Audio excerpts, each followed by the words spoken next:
Hi everyone, BRITTANY boy Tano here, the internet's busiest music nerd, and it is time for a review of this new Slayyyter album, Worst Girl in America. Here we have the newest and I believe third full-length album from West Coast pop singer and songwriter Slayyyter, who is really having an unforeseen moment this year off the raw and organic buzz that was building off of all the singles in the lead up to this new album, and the final vision that the record itself presents as people are hearing the whole thing. And the lift is sudden enough, I'm sure, to make some people think that Slayyyter is a new face on the current pop landscape. But she is very much not. In fact, I remember her initial buzz around the late 2010s off of tracks like BFF and Alone. Songs that were cutting edge for their time, for sure. Like if Britney Spears worked exclusively with Deconstructed Club and glitch pop producers. At least that was the vibe of Slayyyter's very solid mixtape dropped in 2019, which was definitely reflective of something in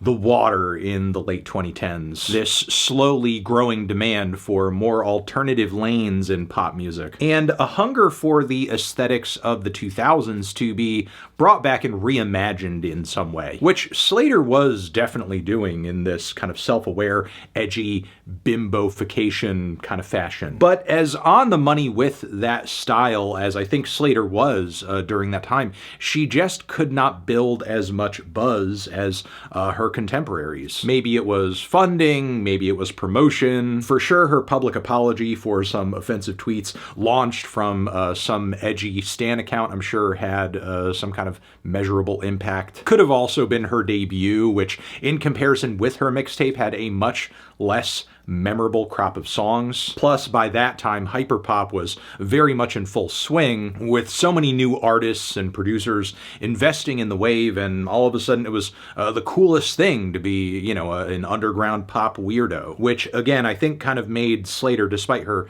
potential, another face in the crowd. And I think this left her with no other option than to embrace her edgier side, which is very much why she is currently reaching a peak with Worst Girl in America. And this record is being hailed by listeners to be her best album to date, and I don't disagree with that. Even on a first listen, I was coming away from this album having remembered many more moments than I did on her first record, on her second record. And like with her first mixtape, on this project, I would say Slayyyter's finger is really on the pulse here. And she's not early this time. She's actually just on time for what this album is doing, I mean. 'Cause here come my least favorite 4 words at the moment.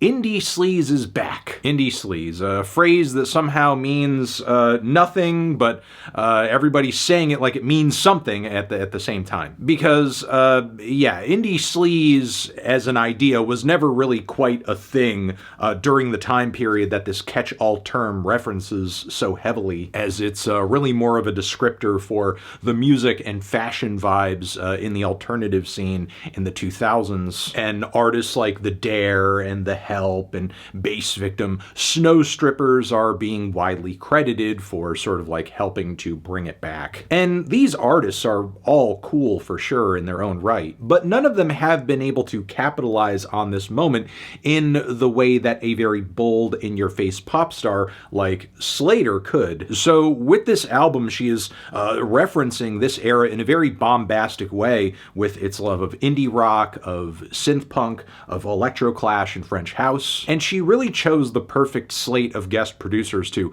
really help this sound and vibe come together. I mean, this is easily Slayyyter's best produced project to date, and I would argue in a lot of ways the production really is the selling point of the album. I mean, the track Yes God, with its pumping beats and dense, sinister chord progressions that rush in on the hook. Then there's this ending on the track that's like a whole ass Cross ripoff, but it's a very well done Cross ripoff, I'll say that. But yeah, this track is so loud, so aggressive, so over the top, and so thick with sound, it doesn't really leave a whole lot of room for Slayyyter's voice. Her singing, her shouting is often buried underneath everything else in the mix, and she's kind of like the least memorable thing about the track. And while many other cuts on this record feature much more prominent vocal mixes, still, it's really the beats that are wowing me, whether it's Beat Up Chanel's or the industrial undertones of Crank, which has this wild wall of just noisy synths and distortion. The whole track sounds like a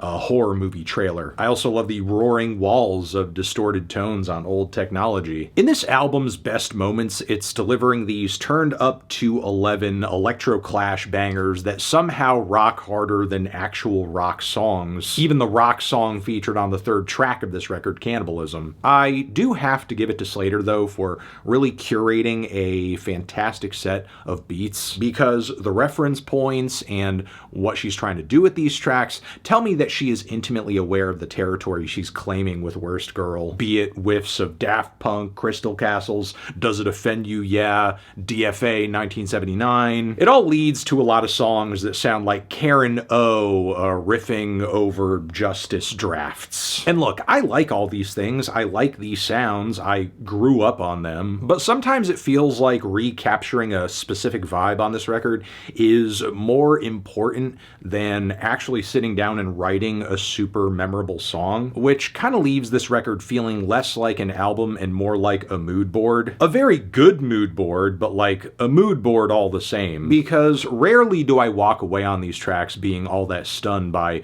Slayyyter's style or lyricism, vocal performance. Whether we're talking about the utterly faceless and forgettable What's It Like to Be Liked, or the song Unknown Lovers, which kind of sounds like a 2008 iPod commercial music bed in the worst way. Conversely, though, I do appreciate the genuine storytelling on the track Gas Station and emotionally what that track speaks to. The desperation, the betrayal, the heartbreak. But sadly, similarly focused moments deeper into the album don't hit quite as hard, whether it's Old Flings, which kind of sounds like a young Charlie XCX trying to do an Alice Glass impression while writing about running into an ex, or I'm Actually Kind of Famous, which is this moment of deliberate camp gone wrong, as the novelty angle the track takes, to me anyway, is quite obnoxious, and kind of takes away from how good the instrumental really is. There are also moments that I really enjoy, the hook, and again, what the production is doing, but Slayyyter is just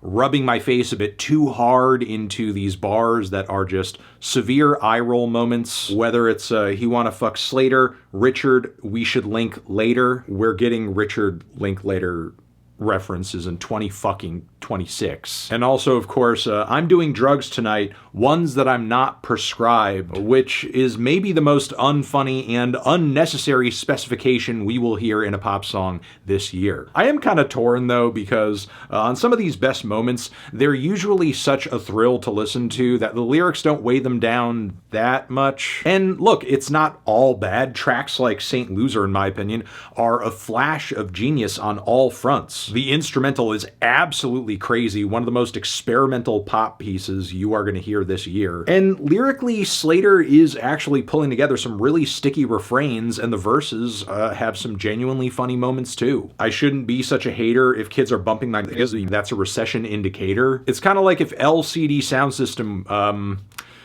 were a word I can't use here or it's going to get demonetized. The closing track, Brittany Murphy, I think is a very solid credits roll moment for the album, and obviously that nod to the iconic actress of her time, who I think represents a lot of the vibes and energy, almost like kind of a brat energy on this record. It does kind of like really point even harder to what Slayyyter is trying to go for here, the vibe she's attempting to evoke on this record, which again leaves me walking away from this album feeling like, yes, it is kind of just like a very well constructed mood board. I do like and respect what Slayyyter is going for here, and again, I can't deny the best album so far allegations, but given the amount of hype this album has been driving so far, I guess I was hoping for something that just had some stronger writing behind it and more of a distinct personality. And look, if you weren't on the front lines for a lot of the music this record is calling back to,